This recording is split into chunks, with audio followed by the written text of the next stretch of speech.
आज का टॉपिक है समुच्चय। इंग्लिश वर्ड है आपका सेट। सेट शब्द का प्रयोग बोलचाल की भाषा में प्रायः हम करते रहते हैं, जैसे टी सेट, सोफा सेट, प्रश्नों का सेट इत्यादि।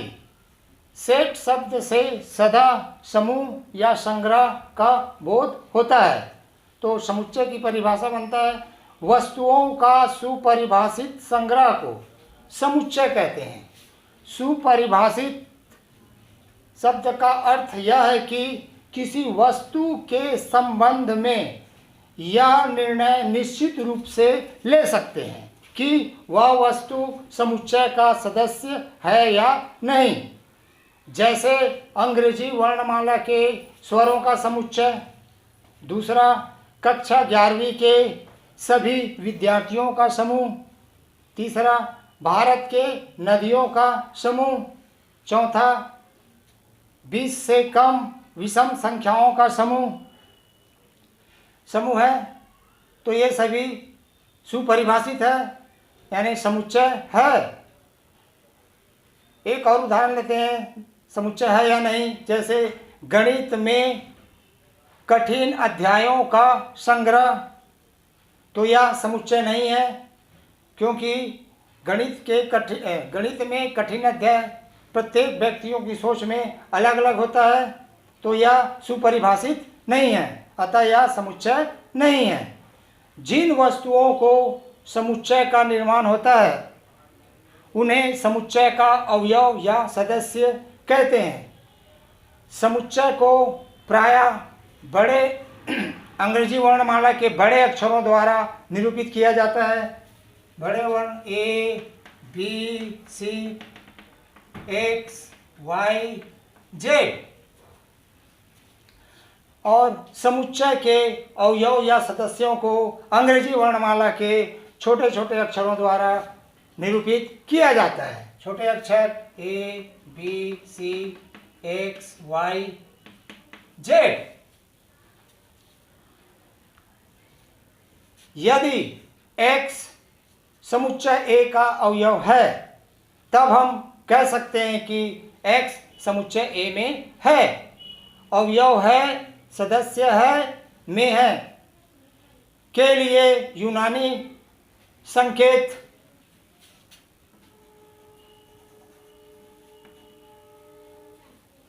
का प्रयोग किया जाता है। इसे हम विलान को भी पढ़ते हैं। तो X समुच्चय A का अवयव है। हो सकता है X समुच्चय A का अवयव ना हो, तब उसका संकेत हो जाएगा X बिलोंग टू नहीं है समुच्चय A का, यानी X समुच्चय A का अवयव नहीं है। अब आता है समुच्चय का निरूपण। तो समुच्चय को निरूपण करने की दो विधि है।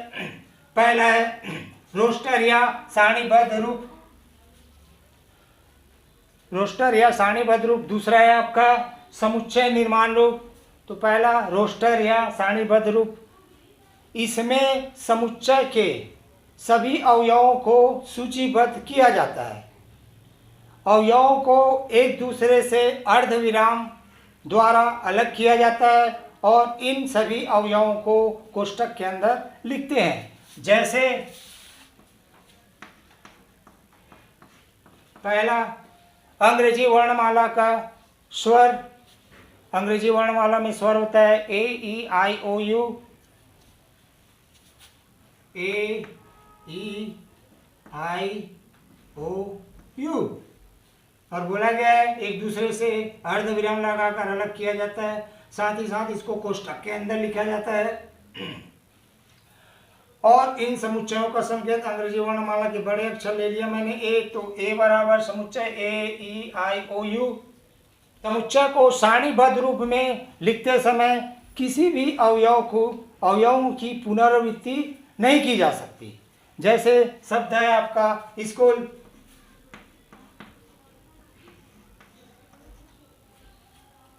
इसमें डबल अक्षर O आ रहा है, तो इसका समुच्चय सारणीबद्ध रूप लिखना चाहते हैं तो S, C, H, O, L।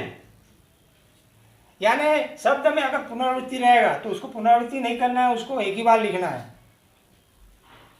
अब आता है दूसरा है समुच्चय निर्माण रूप। इसमें किसी समुच्चय के सभी अवयवों में एक सर्वनिष्ठ गुणधर्म होता है जो समुच्चय के बाहर के किसी भी अवयव में नहीं होता। समुच्चय को हम निम्न रूप में दर्शाते हैं। ए बराबर कोष्टक x, दो बिंदु, इस बिंदु को हम यहाँ पे इस बिंदु को हम कॉलम का चिन्ह कहते हैं px, अर्थात a सभी अवयव x का समुच्चय है जहाँ x गुणधर्म p रखता है। जैसे पहला, अंग्रेजी वर्णमाला के स्वरों का समुच्चय, जो कि एक सर्वनिष्ठ गुणधर्म है कि इनमें प्रत्येक अवयव अंग्रेजी वर्णमाला का एक स्वर है और इस गुणधर्म वाला कोई अन्य अक्षर नहीं है। तो a बराबर x कॉलम x अंग्रेजी वर्णमाला के स्वर। दूसरा है आपका x एक प्राकृतिक संख्या है। दूसरा ले लेते हैं x कॉलम x एक प्राकृतिक संख्या है और x का मान 3 और 10 के बीच है। इस प्रकार हम समुच्चय निर्माण रूप में परिवर्तित कर सकते हैं। अब आता है इसी के अंतर्गत है आपका प्रश्नावली 1.1 का क्वेश्चन क्रमांक 2। समुच्चयों को रोस्टर रूप में लिखिए। तो क्वेश्चन नंबर 2 का मैं ले लिया क्वेश्चन क्रमांक 2। समुच्चय दिया रहेगा तो स्पष्ट बता रहा है x एक पूर्णांक है जहां x स्क्वायर का मान 40 से कम है। तो स्पष्ट पूर्णांक संख्या है तो 1 2 रखते हैं तो 4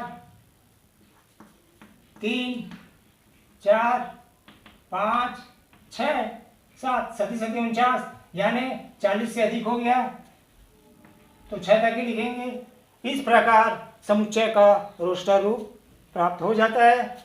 इसी प्रकड़ी में आपका प्रश्न क्रमांक 3, समुच्चय को समुच्चय निर्माण रूप में लिखिए। तो क्वेश्चन क्रमांक 3 का दूसरा समुच्चय दिया रहेगा तो स्पष्ट दिख रहा है 5 25 125 625 यानी 5 के घात दिख रहा है 5 के घाते 1 5 के घाते 2 5 के घाते 3 5 के घाते 4। तो x बताता है मान 5 के घाते n और n बताता है n प्राकृतिक संख्या है तथा n का मान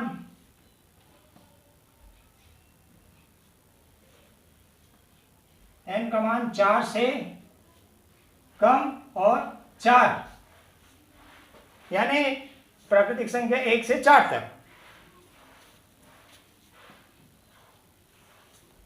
इस प्रकार समुच्चय का समुच्चय निर्माण रूप प्राप्त हो जाता है। अब आता है आपका टॉपिक समुच्चय के प्रकार। पहला है रिक्त समुच्चय। वह समुच्चय जिसमें एक भी अवयव न हो उसे हम रिक्त समुच्चय कहते हैं। इसे हम पाई या कोष्ठक से निरूपित करते हैं। जैसे a बराबर x एक प्राकृतिक संख्या है और x का मान 5 और 6 के बीच स्थित है। तो x प्राकृतिक संख्या है, तो 5 और 6 के बीच प्राकृतिक संख्या है ही नहीं है, यानी ये रिक्त समुच्चय हुआ, एक भी अवयव ना हो। अब दूसरा आता है परिमित समुच्चय, वह समुच्चय जिसमें अवयवों की संख्या को गिना जा सके या निश्चित हो, जैसे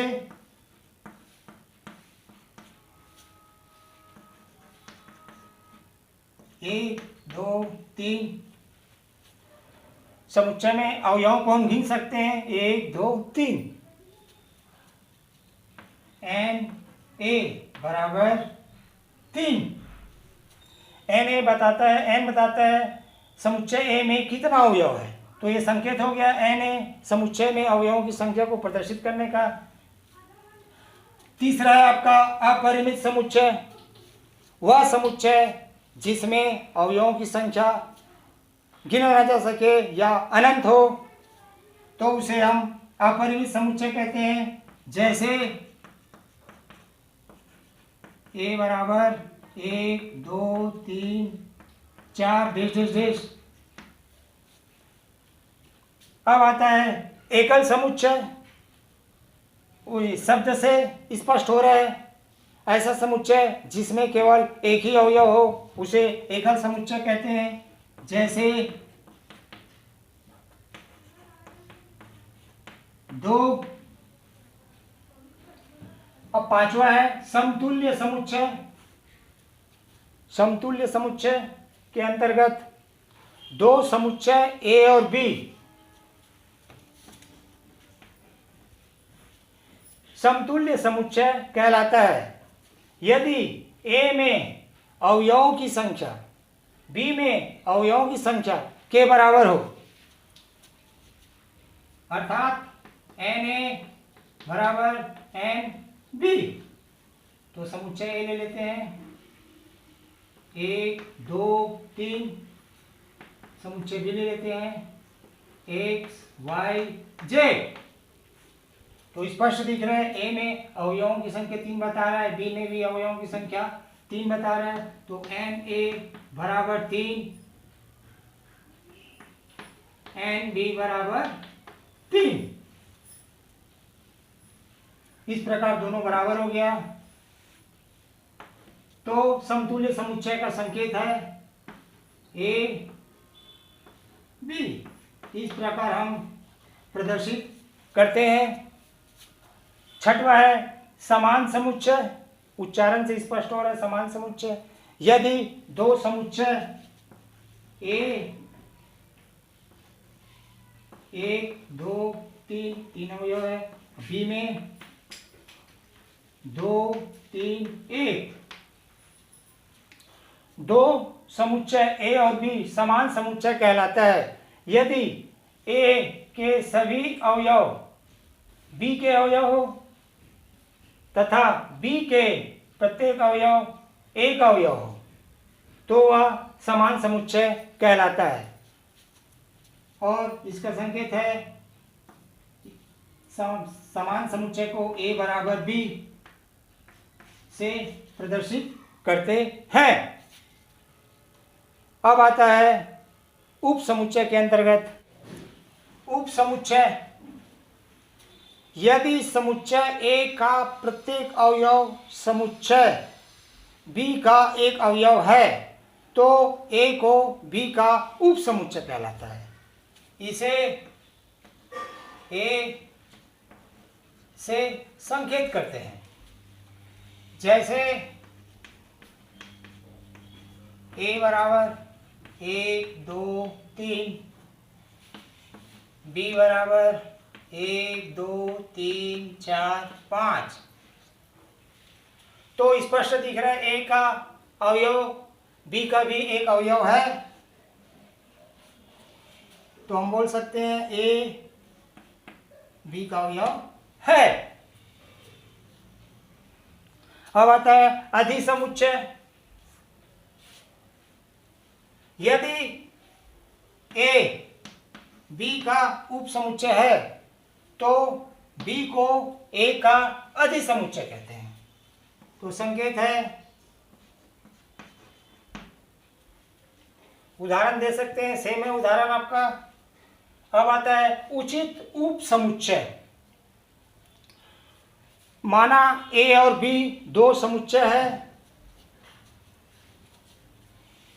यदि ए बी का उपसमुच्चय है तथा समुच्चय ए बराबर समुच्चय बी नहीं है, तो ए को बी का उचित उपसमुच्चय कहते हैं। जैसे ए और बी ले लिया, बी समुच्चय ले लिया, ए बी सी डी, तो स्पष्ट दिख रहा है ए बी का उपसमुच्चय है और समुच्चय ए और समुच्चय बी समान नहीं है। और उचित उपसमुच्चय का समुच्चय को हम ए बी से निरूपित करते हैं, यानी हम कह सकते हैं ए उचित उपसमुच्चय भी है। अनुचित उपसमुच्चय वह समुच्चय जो उचित उपसमुच्चय नहीं होता, उसे अनुचित उपसमुच्चय कहते हैं। अब आता है उपसमुच्चय के प्रगुण। तो पहला, प्रत्येक समुच्चय स्वयं का उपसमुच्चय होता है। दूसरा, रिक्त समुच्चय प्रत्येक समुच्चय का उपसमुच्चय होता है। तीसरा,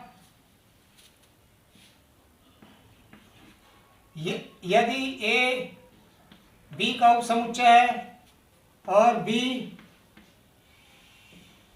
सी का उपसमुच्चय है, तो ए सी का भी उपसमुच्चय होगा। चौथा, यदि समुच्चय ए और समुच्चय बी बराबर है, यदि और केवल यदि ए बी का उपसमुच्चय है तथा बी ए का उपसमुच्चय है, ए बी का उपसमुच्चय है, बी ए का उपसमुच्चय है। पांचवा है आपका एन अवयव सहित परिमित समुच्चय के उपसमुच्चयों की संख्या 2 के घाते n होती है। तो इसकी उत्पत्ति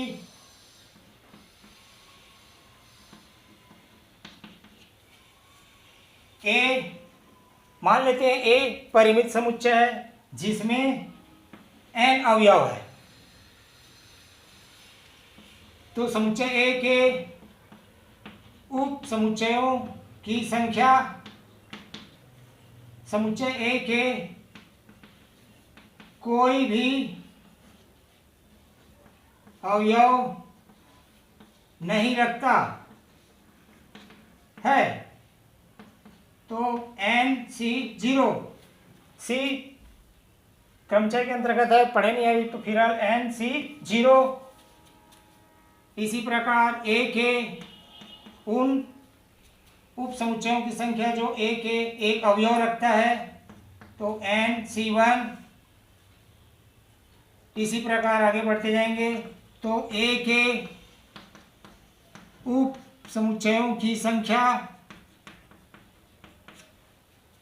ए के n अवयव रखता है, तब NCn। अब कुल संख्या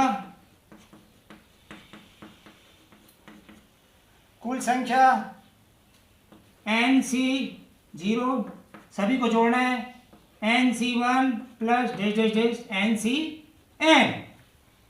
तो द्विपद प्रमेय से 1 + 1 के घाते n बराबर 2 के घाते n, इस प्रकार सिद्ध हो गया। यानी n अवयव सहित परिमित समुच्चयों के उप समुच्चयों की संख्या 2 के घाते n होती है। उदाहरण के तौर पर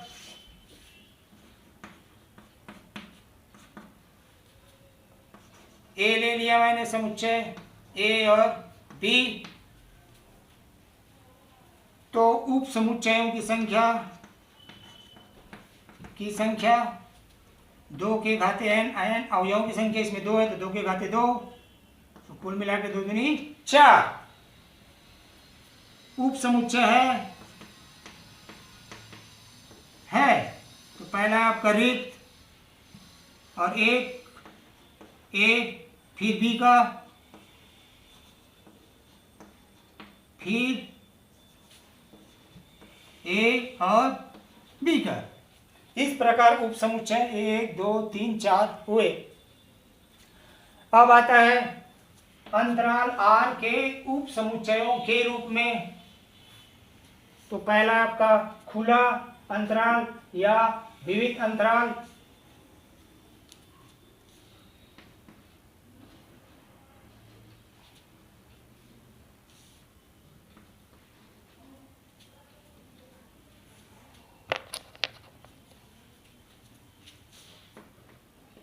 ए बी। तो समुच्चय को खुला अंतराल कहा जाता है और इसे ए बी कोष्ठक से निरूपित किया जाता है, जहां x का मान a और b के बीच है, जिसमें a और b शामिल नहीं है। इसे संख्या रेखा पर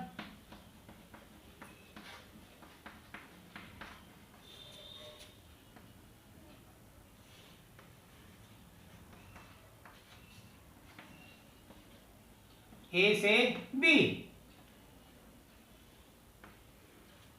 इसे संख्या रेखा पर इस प्रकार प्रदर्शित करते हैं, जैसे 3 और 6, x एलिवेशन r, 3 x 6। स्पष्ट हो गया। x का मान 3 और 6 के बीच है, जिसमें 3 और 6 शामिल नहीं है। दूसरा है आपका बंद अंतराल, या उसी को बोलते हैं हम संवृत अंतराल।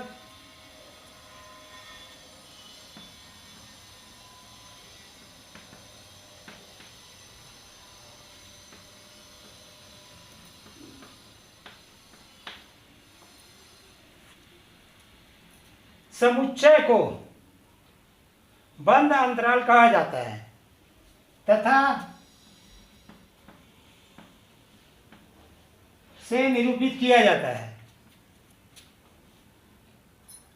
जहां x का मान a से लेकर b तक है तथा a और b इसमें शामिल है। और संख्या रेखा पर निरूपण a से b, जिसमें a भी शामिल है, ये संकेत कहते हैं a शामिल है और b शामिल है। जैसे 2 5, तो हम लिख सकते हैं x एलिवेशन r 2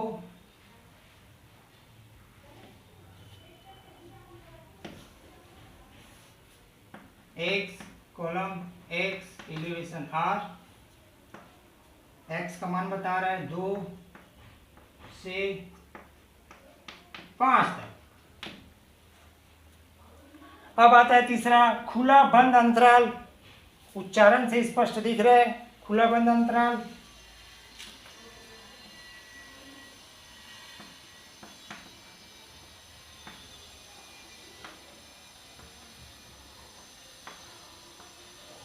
बंद है बी।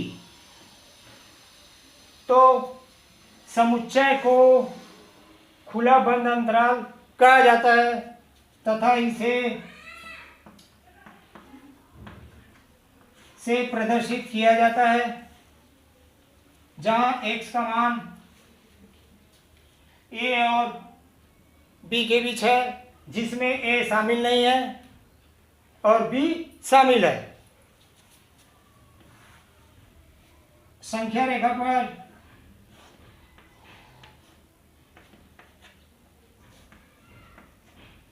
ए से बी, इसमें बी शामिल है और ए शामिल नहीं है। चौथा है आपका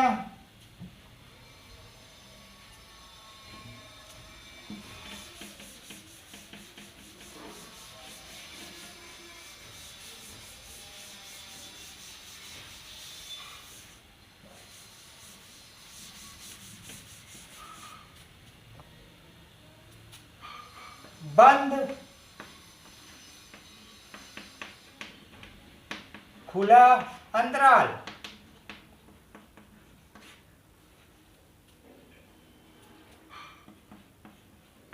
x elevation R, a x T, x का मान। यानी हम समुच्चय को बंद खुला अंतराल कहा जाता है तथा से प्रदर्शित किया जाता है, जिसमें जहां x का मान a और b के बीच है, जिसमें a शामिल है और b शामिल नहीं है। तो संख्या रेखा पर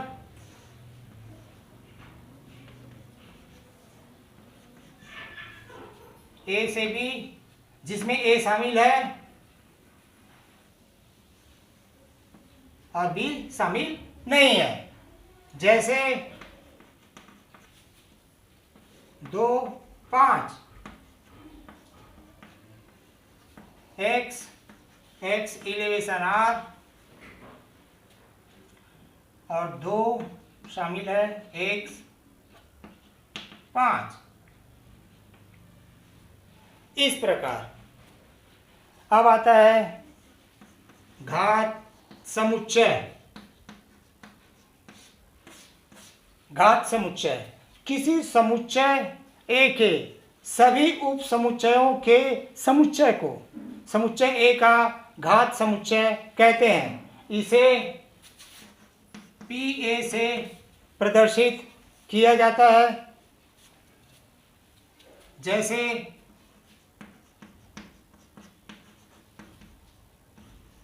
ए और बी एक समुच्चय जिसमें 2 ही अवयव है, तो हम घात समुच्चय लिख सकते हैं।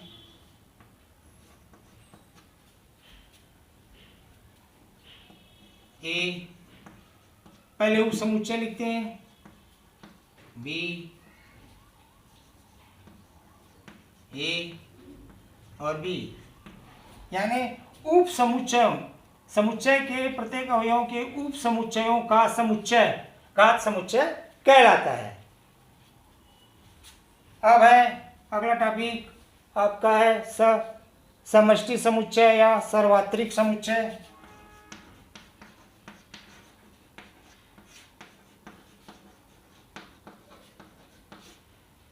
या समष्टि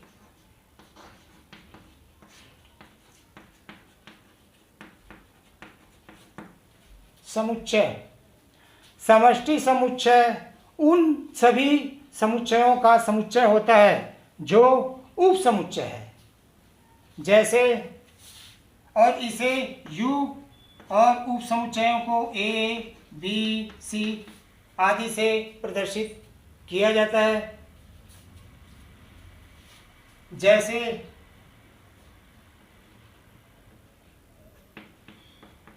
A बराबर 1 और 2, B समुच्चय ले लेते हैं 2 और 3, C समुच्चय ले लेते हैं 1, 2, 3।